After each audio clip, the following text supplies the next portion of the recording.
If a religion is true, it sets you free to be your true self. It nurtures loving kindness and generosity in your heart. It humbles you before the ultimate and before your neighbour. If a religion is true, it challenges your conscience and opens your mind. It makes you responsible for yourself and for your world. It stirs you to seek the liberation and well-being of others.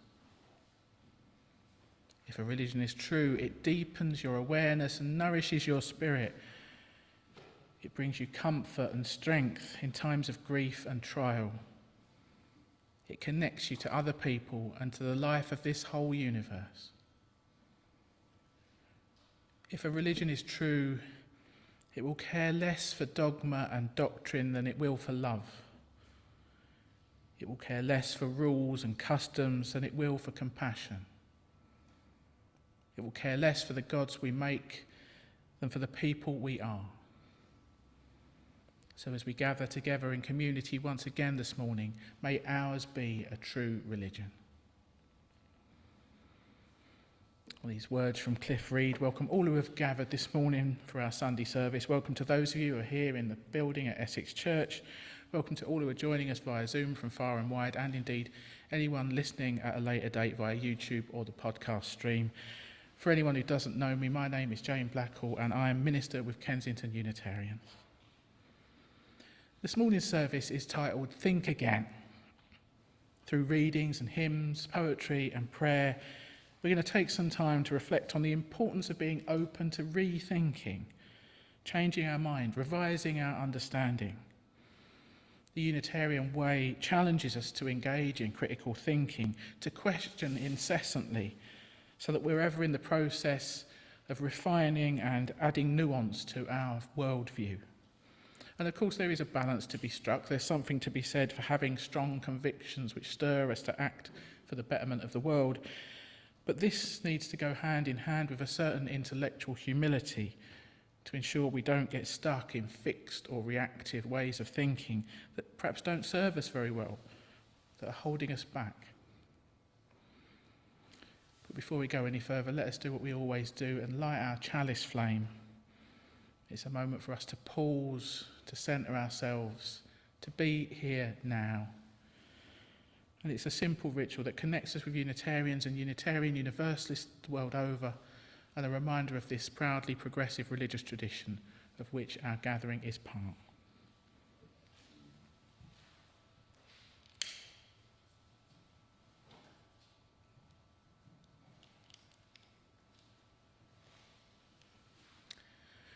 We light this chalice to affirm that new light is ever waiting to break through and enlighten our ways.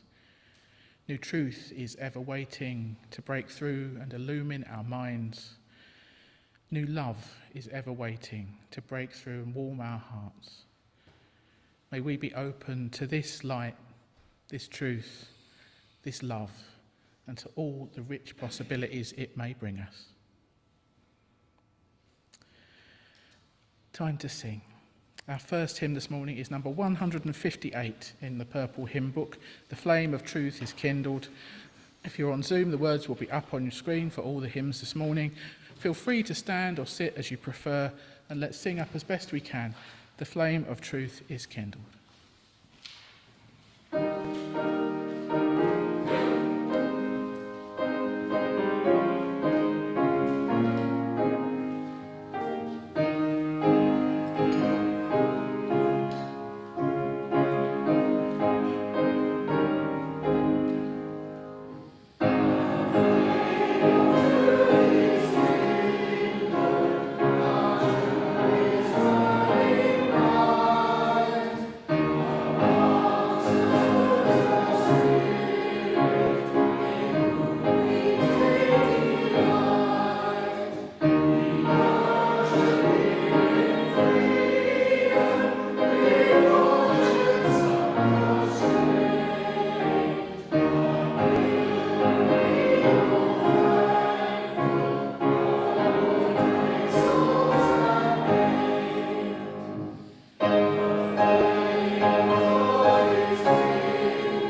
So let's take all of those joys and concerns, both spoken and unspoken, into an extended time of prayer now. This is based on some words by Bruce Southworth. You might want to adjust your position to get more comfortable. You might want to close your eyes. Perhaps there's a posture that helps you feel more prayerful and centred. Whatever helps you to get into the right state of body and mind for us to pray together now. Be fully present in this sacred time and space we co-create. Present to ourselves, to each other, and that which lies within us and beyond us.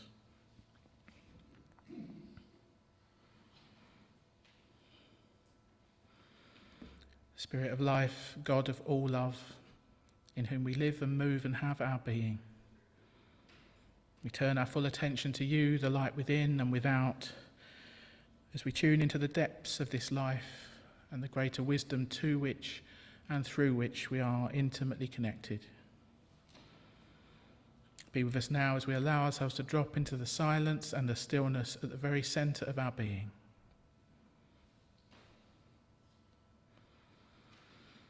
At moments like this, we gather each in our solitude. May we embrace this moment in silence, allowing each gentle breath to clear our minds and soothe our weary souls. At moments like this, we try to set aside the daily obstacles, the headaches and the irritations. We try to lay down our worries about the world's troubles for a while and open ourselves to the pulse of life, the flow of life. We may carry with us fears about health or illness, about work or relationships, about success or failure. So for a moment, let us seek to set those aside too, and take this time to nurture our deepest selves. We know that we need one another and that we must keep faith with each other if we are to keep faith with this world, if we are to play our part in making peace and justice, if we are to live each day with generosity and mercy and to do the holy work of love. So in this quiet time, when we open ourselves to the depths, may we sense and know the spirit of life and love within us, ever at hand, guiding and sustaining, so that the strength we need and the compassion the world needs will come to us in our times of trial and transformation.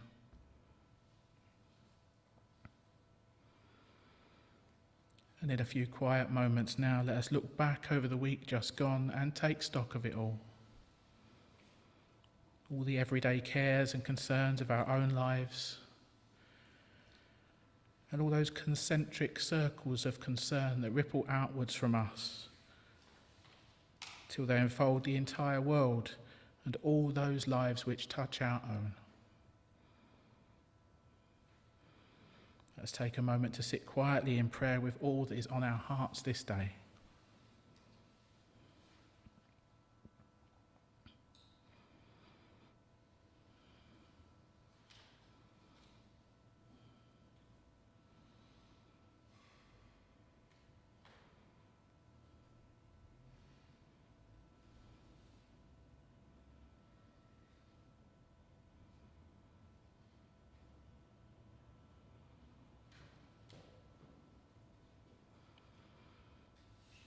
And let us take a moment longer to notice all the good that has happened in this past week. Moments of uplift and delight, moments of beauty and pleasure. All those acts of generosity and kindness we've witnessed along the way. And the hopes, the dreams, the possibilities that are still bubbling up and reminding us that we are alive. There's still plenty to be grateful for. So let's take a little longer to sit quietly in prayer and give thanks.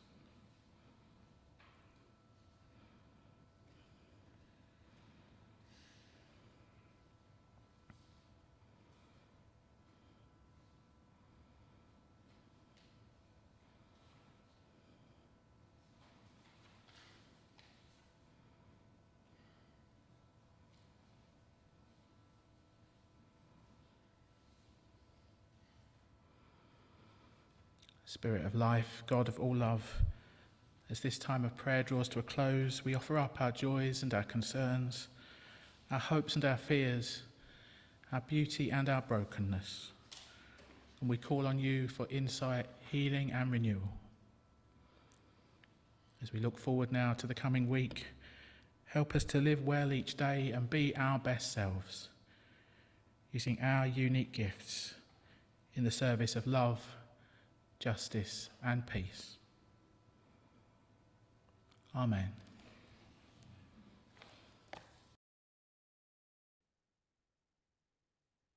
How We Belong by Alex Jensen.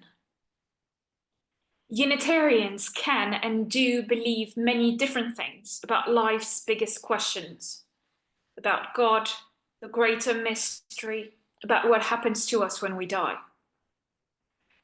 Though you can't be a Unitarian if you don't agree about some of the more important parts of this faith. You can't be a Unitarian, or you won't be much of a good one, if you cling to prejudiced or oppressive views of others. If you in any way believe that someone else is somehow inferior or anything less than human.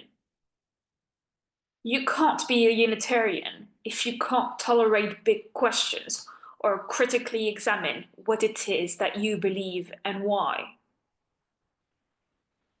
You can't be a Unitarian if you fundamentally believe that there is only one path or one spiritual truth out there to make meaning of life and to understand it. If you cling to just one set of beliefs, dogmas, or creeds, and shut out the possibilities and offerings of other traditions that are different from your own, you're not a Unitarian. As wide as our welcoming embrace is, there are some things that are non-negotiable for us as a people. Those non-negotiables are the inherent worth and dignity of each person, no matter who they are.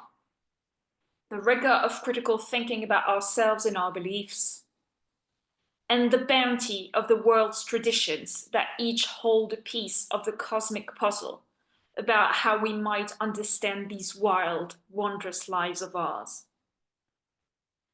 No, you can't be a Unitarian and believe just anything you want. You can believe in a lot of things, but there are some fundamental things that bring us and bind us together as a faith tradition.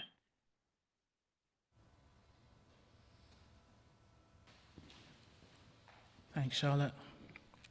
Time to sing again now. This one is on your hymn sheet if you're in the building. Completely new to us. It's called Welcome Doubt, Refine Our Thinking. It is an old-fashioned hymn tune, so some of you might know it anyway, but Andrew's going to play it through before we sing, so let's give it our best shot. Welcome Doubt, Refine Our Thinking.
Unsticking My Mind by Tomo Hilbo.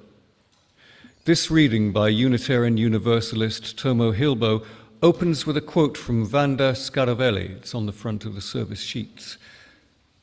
A rigid mind is very sure, but often wrong. A flexible mind is generally unsure, but often right.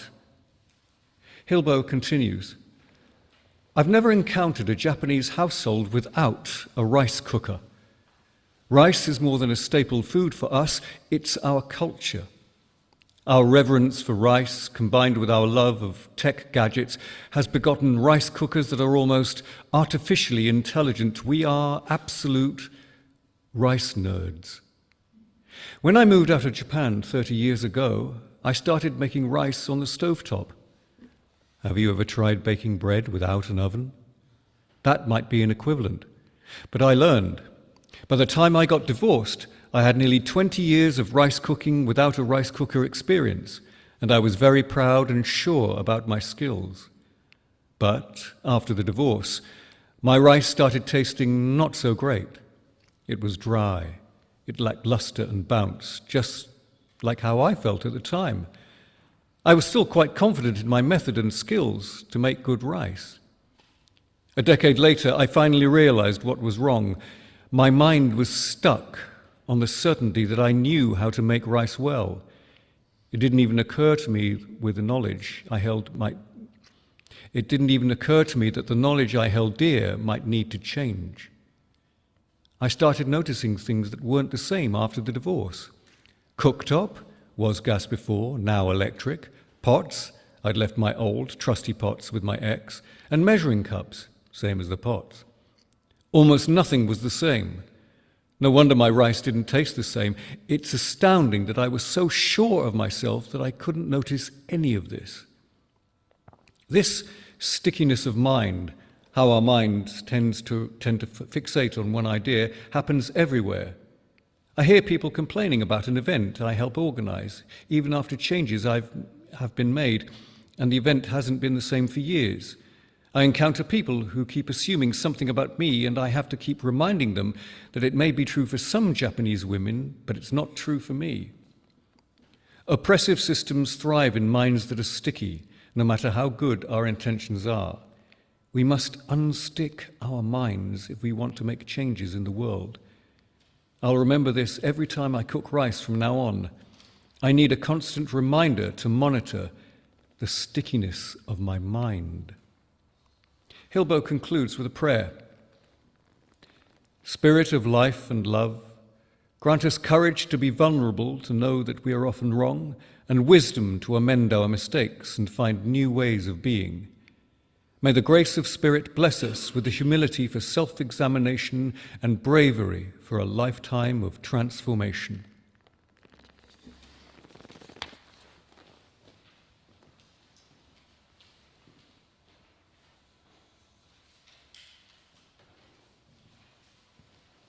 Thanks, Antony. So we're moving into a time of meditation now. To take us into the stillness, I'm going to share a short poem by E.E. Cummings. It is on the back of your order of service sheet if you want to look. It's a bit tangential maybe, but I think it still gives us something worth meditating on nonetheless. The words will take us into a few minutes of shared silence that will end with the sound of a bell. And then we're going to hear some more music from Holly and Alison. So again, let's do what we need to do to get comfortable. You might want to put down anything you don't need to be holding. You might want to get your feet flat on the floor if that helps you to feel grounded. As I always say, the words, they're just an offering. Feel free to use this time to meditate in your own way.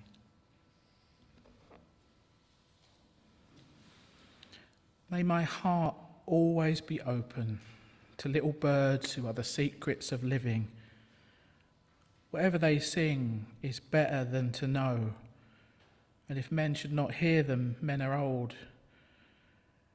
May my mind stroll about hungry and fearless and thirsty and supple, and even if it's Sunday, may I be wrong, for whenever men are right, they are not young.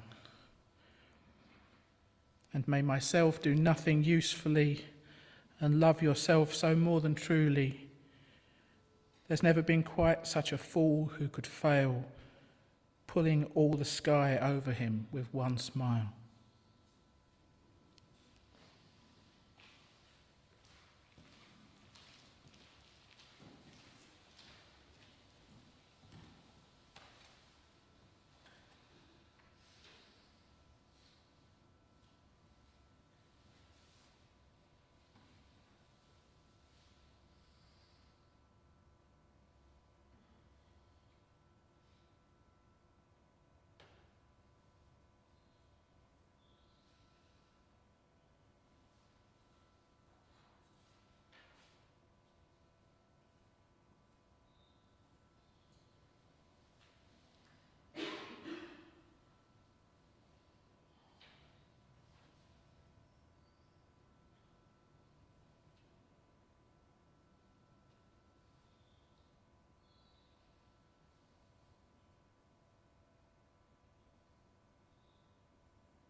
This reading is of adapted excerpts from Aha Moments by Rachel Rogers.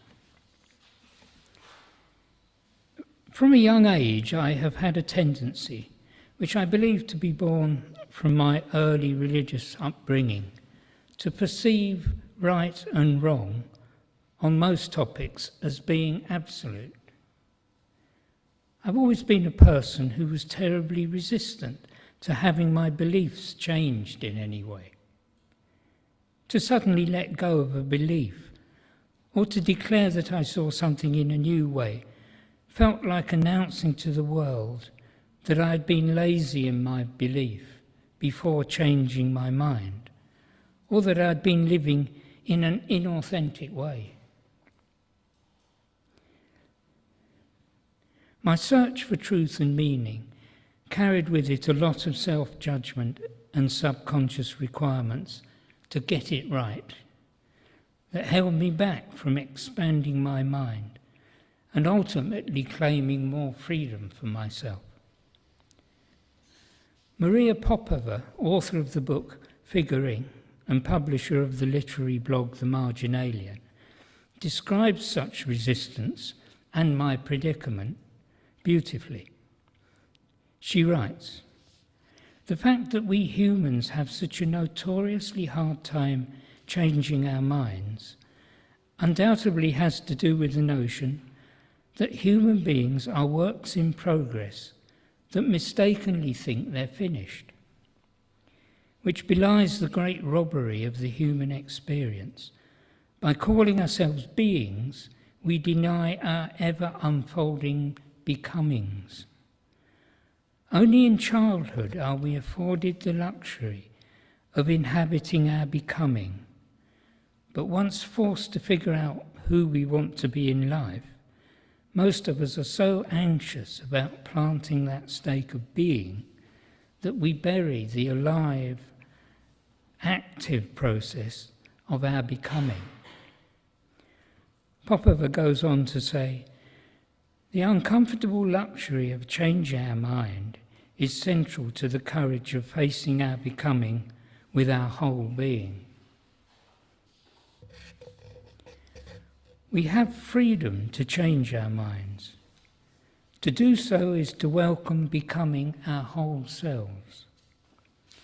We do not lose anything by changing our minds. We gain more. We expand. We find more of ourselves. This isn't something to be feared. This is something to be sought after, something to celebrate.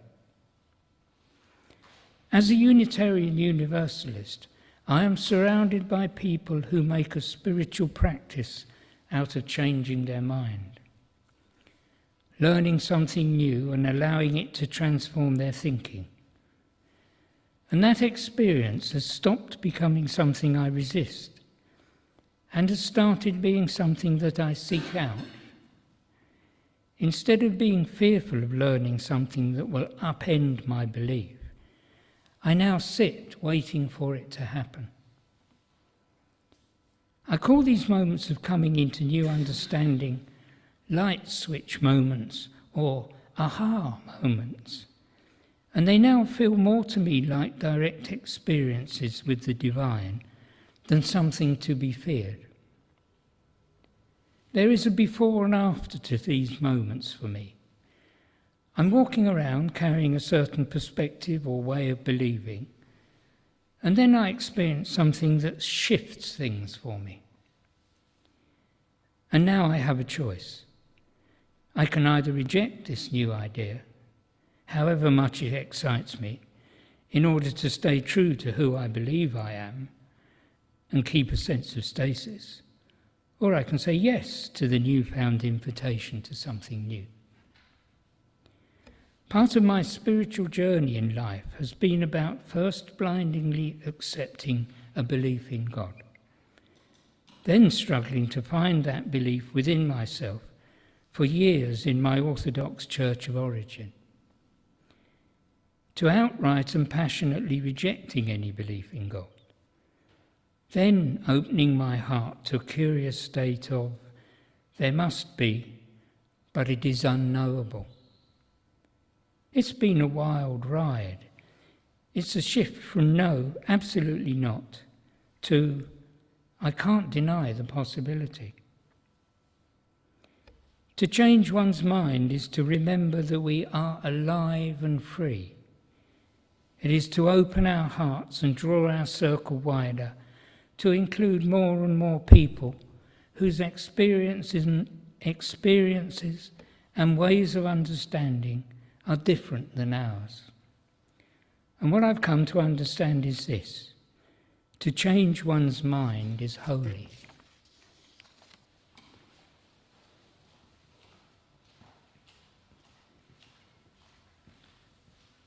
Thanks, Brian.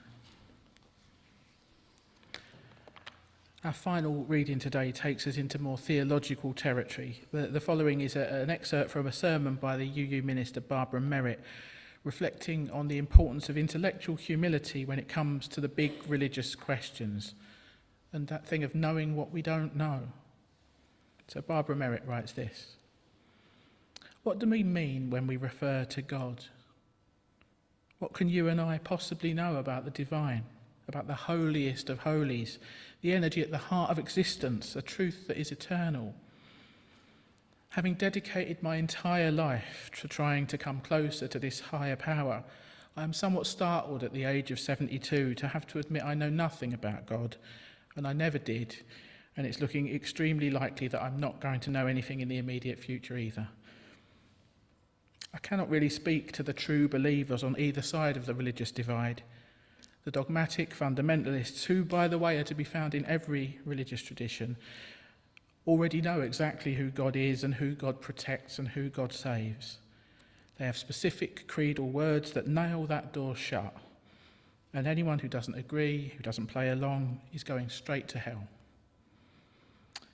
But neither do I speak to the dogmatic atheists. They already know what is real and what is fantasy. They are absolutely certain there is no God, no creator, no higher purpose to existence, and anyone who disagrees with their evidence and logic and experience is deemed to be gullible, delusional, naive or stupid, and they can be legitimately mocked, dismissed or ignored, which is a metaphorical kind of go to hell as well. In a recent book by Adam Grant called Think Again, The Power of Knowing What You Don't Know, the author claims that dogmatic individuals on either side of this are suffering from what he calls fat cat syndrome. They rest on their laurels, on what they know thus far, and they make the assumption that there is not more to know. Grant offers a definition of arrogance. He says arrogance equals ignorance plus conviction. What a combination. But he offers an alternative, embracing the not knowing. He starts by using the scientific model. Good science is searching for what is true. It favours curiosity over closure, doubt over certainty, humility over pride. As in all serious endeavours, and I would include theology at its best, he urges us to encourage an actively open mind, which searches for reasons we might be wrong. He writes, if knowledge is power, knowing what we don't know is wisdom. And his preference for not knowing is practical as well as theoretical. He reminds us, finding out you are wrong means that now you are less wrong. And as he says, if you can't look back at yourself a year ago and say, what a fool I was, then you must not have learned very much this year. The longer we're alive, the greater the chance we are given to discover how little we understand. In Grant's book, he writes that our determination to keep out threatening information, i.e. anything we don't agree with, lets loose what he calls the totalitarian ego, the inner dictator. And this arrogance is not just a threat to us as individuals, but also to our larger community and our society. The Baal Shem Tov, the 18th century Jewish mystic, claimed that one humble sigh is better than all of our book learning, all of our education, all our arrogance, especially if our study has made us judgmental or left us feeling superior, and especially if our study has made us sneer at those of us who have not had the privilege to learn.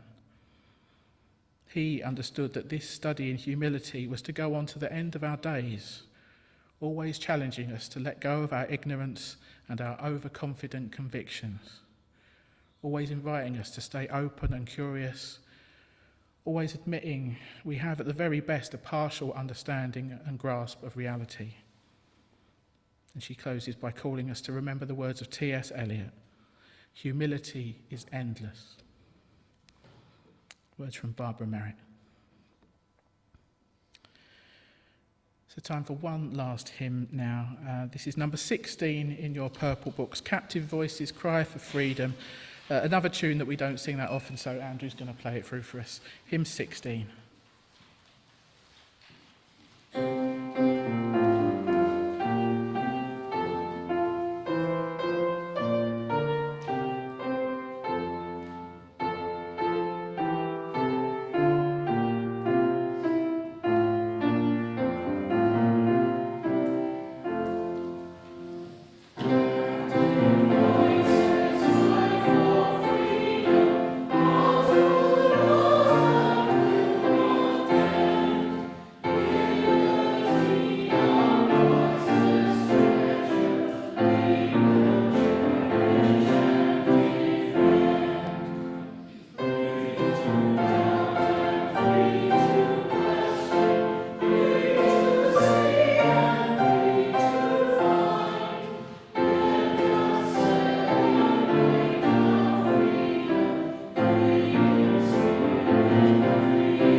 Time for a few announcements now. Thanks to Ramona for tech hosting and coping with our temperamental sound system.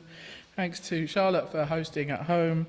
Thanks to Charlotte and Antony and Brian for our readings. To Holly, Alison and Andrew for our lovely music. Thanks to John for greeting, and I can see Anna's gone out to put the kettle on, who's making the tea. Please do stay around for a cuppa and some cake. We've got some leftover carrot cake from Wednesday night and some brand new plum, hazelnut and chocolate cake from today. Sorry, Liz, but there is some carrot cake left over. We've got an anti-chocolate lobby. Come back after you've had your tea and sing with Margaret. We've got her Finding Your Voice singing session from 12:30 to 1:15. She can help everybody make a better sound, and that's a fun and free event for all.